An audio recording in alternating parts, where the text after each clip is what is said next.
새번역 사도신경으로 신앙 고백하겠습니다.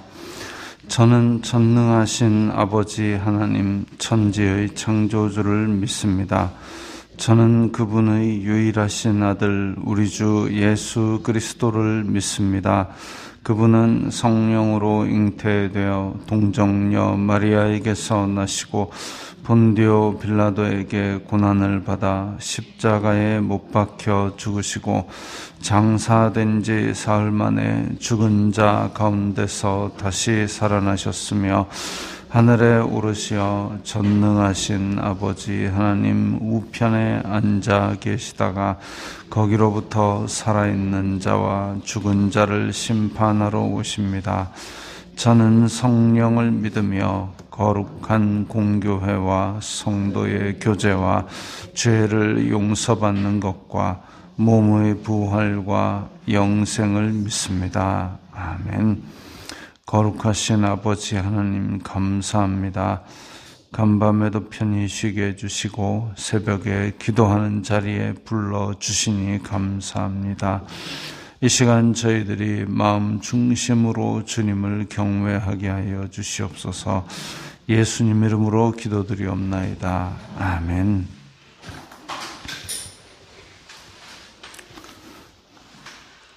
찬송가 179장입니다. 찬송가 179장입니다.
천국에 갈 길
오늘 말씀은 데살로니가 후서 1장 6절부터 12절까지의 말씀입니다.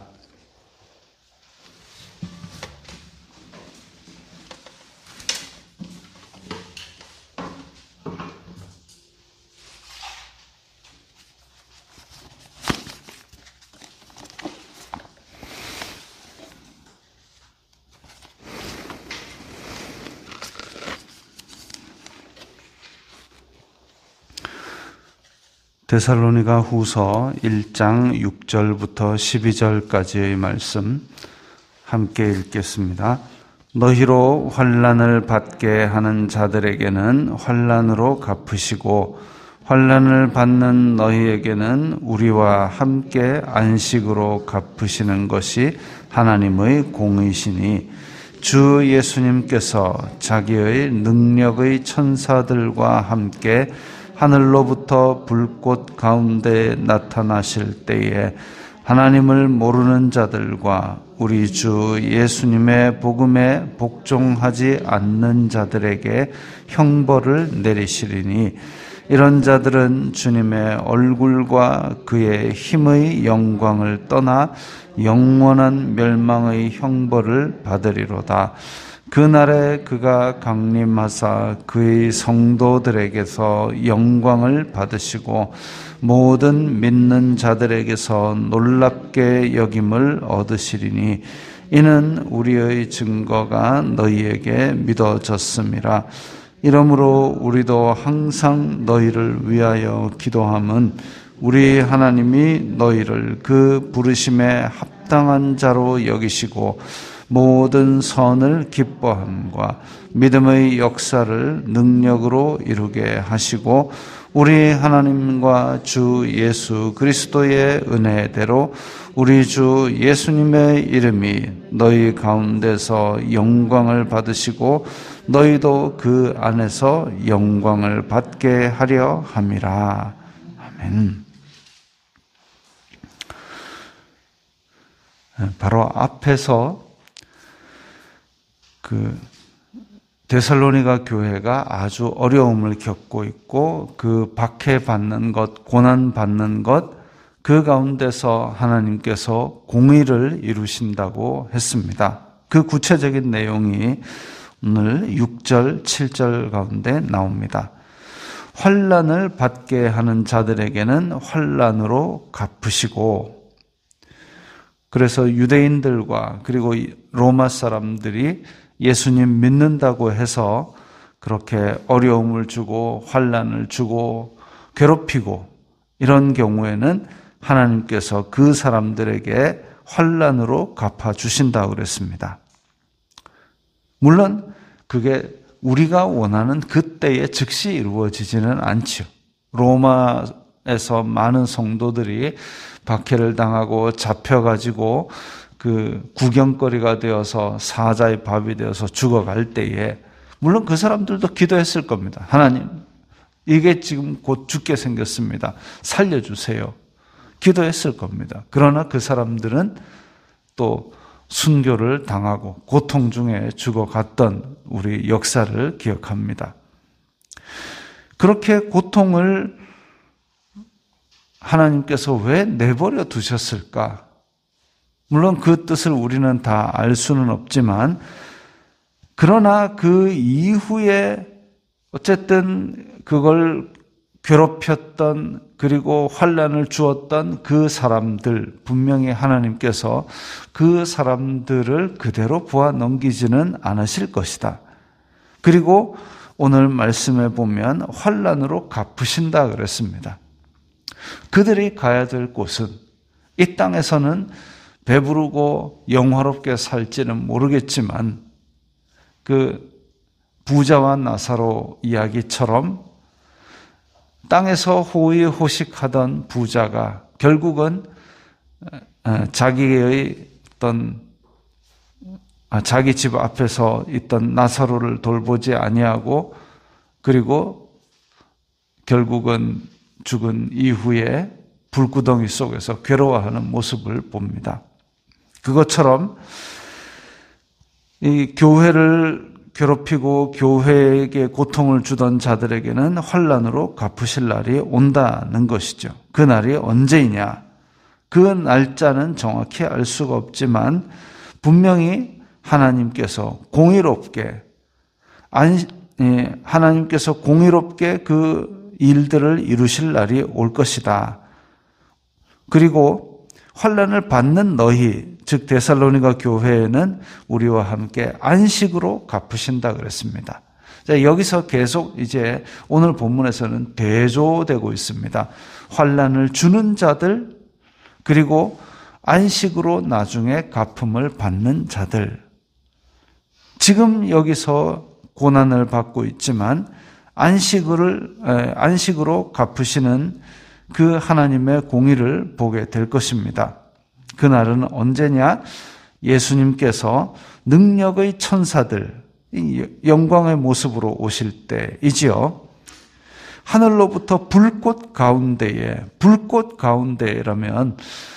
하나님께서 불꽃으로 임하신다 할 때는 심판을 상징하는 경우가 많았습니다.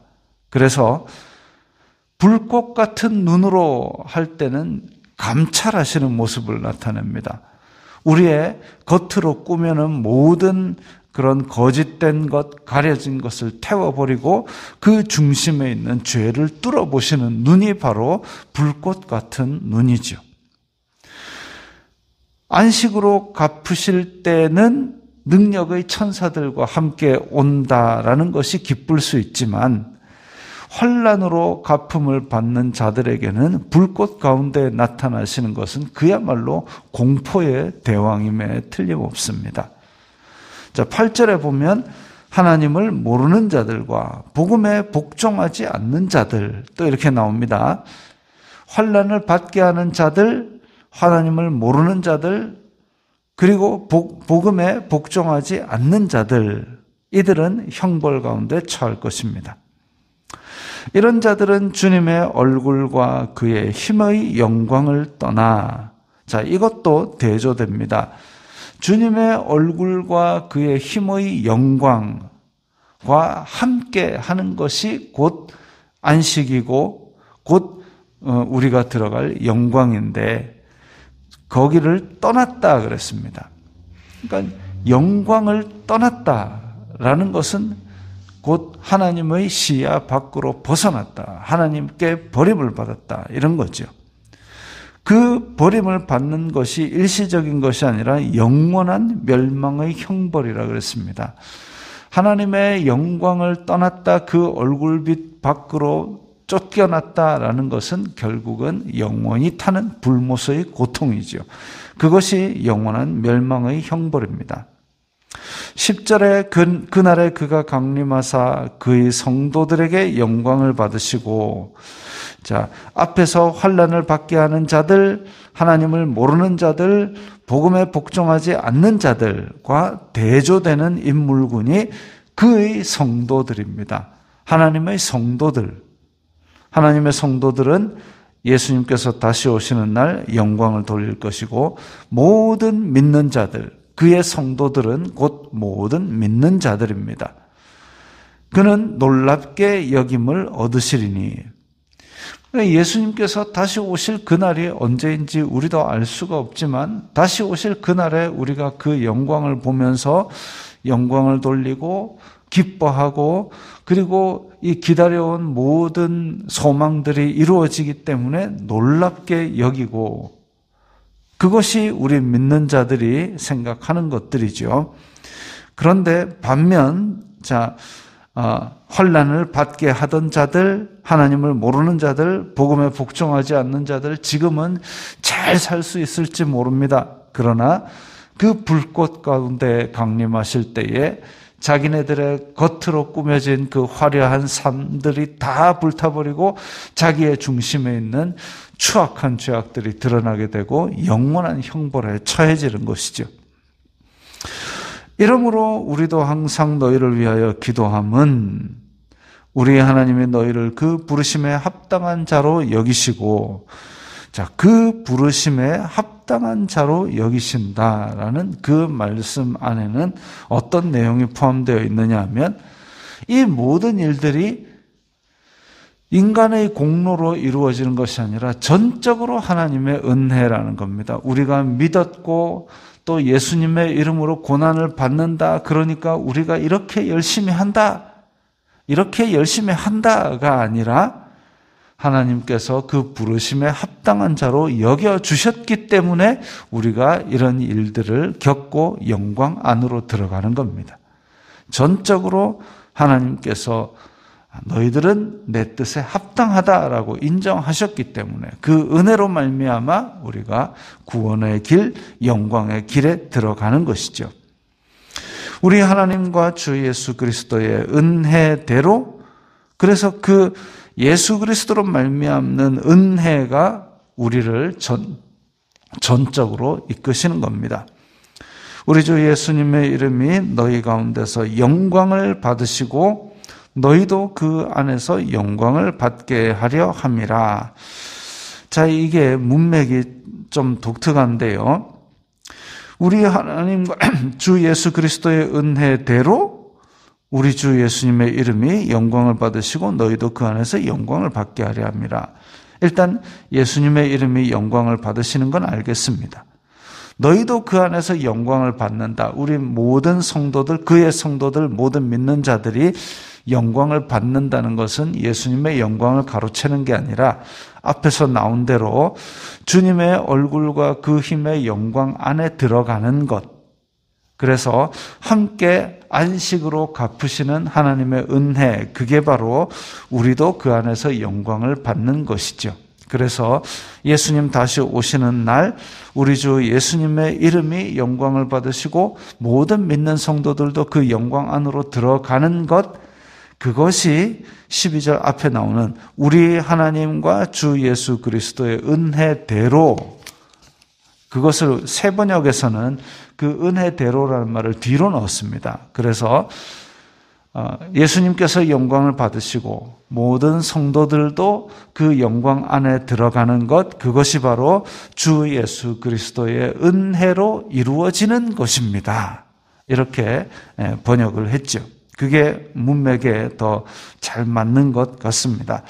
그래서 예수님께서 다시 오시는 날, 그 날이 모든 믿는 성도들에게는 영광의 날이 될 것이고 그 날에 하나님께서 안식으로 갚으시는 날이 될 것이고 성도들을 박해하고 환난을 주고 어려움을 주던 안 믿는 자들, 복음에 순종하지 않는 자들에게는 불꽃 같은 눈으로 감찰하시고 모든 죄악을 드러나게 하셔서 영원한 벌에 처하게 하시는 심판의 날이 될 것입니다. 그게 하나님께서 공의로 갚으시는 그 날입니다. 그 날이 언제일지는 모르지만 우리는 그 날을 소망하면서 하나님의 공의가 이루어지기를 바라면서 살아가야 되고, 또한 앞에서 복음에 순종하지 않는 자들의 반대되는 개념으로 우리는 복음에 순종하는 자들이기 때문에 우리에게 맡겨진 오늘의 의를 이루어 나가고 실천하고 순종하고, 그래서 이 모든 것들이 우리가 하는 것 같지만 결국은 주 예수 그리스도의 은혜로 이루어집니다. 그래서 그렇게 큰 은혜를 입은 사람은 자기에게 주어진 도리와 또 우리의 의무를 넉넉하게 수행할 수 있도록 도와주시는 것이죠. 그 은혜 가운데서 하나님의 공의의 그날을 소망하며 기다리시기 바랍니다. 기도하겠습니다. 거룩하신 아버지 하나님, 감사합니다. 저희들에게 말씀을 주시고 믿음을 주시니 감사합니다. 세상 끝날까지 이 믿음 지켜나갈 수 있도록 도와주시옵소서. 예수님 이름으로 기도드리옵나이다. 아멘.